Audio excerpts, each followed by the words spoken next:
So why do you think is it important to personalize spaces for clients, and how does it affect their lives? Okay, personally, I feel that for client, right, to have that personalized, and normally what I did was to make sure they have that feel is to get they involved in the brainstorming. And I always give the credit to the client. Actually, it's part of your idea that come up with this brilliant and magic design. And they feel very personalized because they feel that they're involved in the design making. And of course, when the design is materialized, we deliver, that means we have completed. Of course, she feel or he feels so attached to this design. It's not per se that I'm a designer designing a space for them, but actually I get them involved in the design stage. And they feel so much, what's it called? Satisfaction? Yes, satisfaction and so much like it belongs to them, sense of belonging. And that's the best feeling that can have. And of course, design for client spaces like if they need a library for instance, of course, create a library that works for them.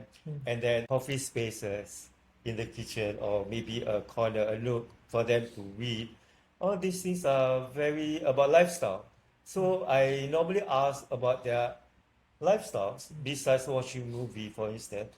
What can we enhance in the space that we can introduce to make the whole living in the space very pleasant?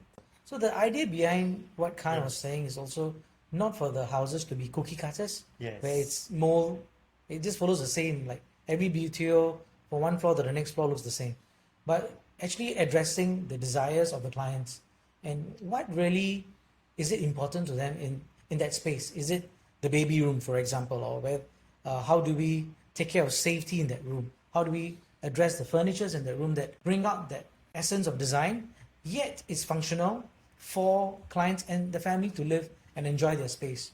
Their clients, like you said, the library space where it's very important to them, and to actually fit that design into a certain space may not have been possible, and to suddenly be able to create that space within that area brings a lot of joy, and they just waiting to see the full outcome. Yeah, different levels like coffee. Some, like for myself, will be a music room. So if you were to create a nice music room, I think I'll spend most of my time there. So most of clients, if that space really relates to them, they tend to spend more time there. Yeah. And of course, part of the journey in that sense of even a simple wardrobe design. People, when they go to a design house, they think a wardrobe is just like a swing door or sliding door. But actually, it's more than that. There is closet, a pose system, a wall system, and how we want to to keep the clothes in a very many various configuration and style. So I'm not constrained by client. Only we provide a carpentry, for instance. It can be any other options Yeah, other to options. venture. And this is how we get creative lah. Even very simple thing like wardrobes. Yeah. So at the end of the day, it's more about having a dialogue with close dialogue with your clients. Because at the end of the day, they are going to live there. They're going to work there. They're going to play there for their entire life, right? Lifespan of that project.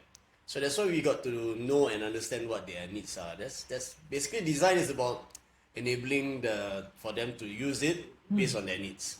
That's that, yeah. Functional But- design. The thing is, there's this fear of AI overtaking design, right? Everybody is talking Yes. about AI overtaking design but the thing is, AI is not about, there's no human connection there. It's about just using algorithms and data to Suggest. to do something. So there's this missing element of the human Human interaction. touch. And Yes. that's why we still should not let go of that. That's why the human interaction and relationship is very important when creating personalized spaces. Yeah. Agreed.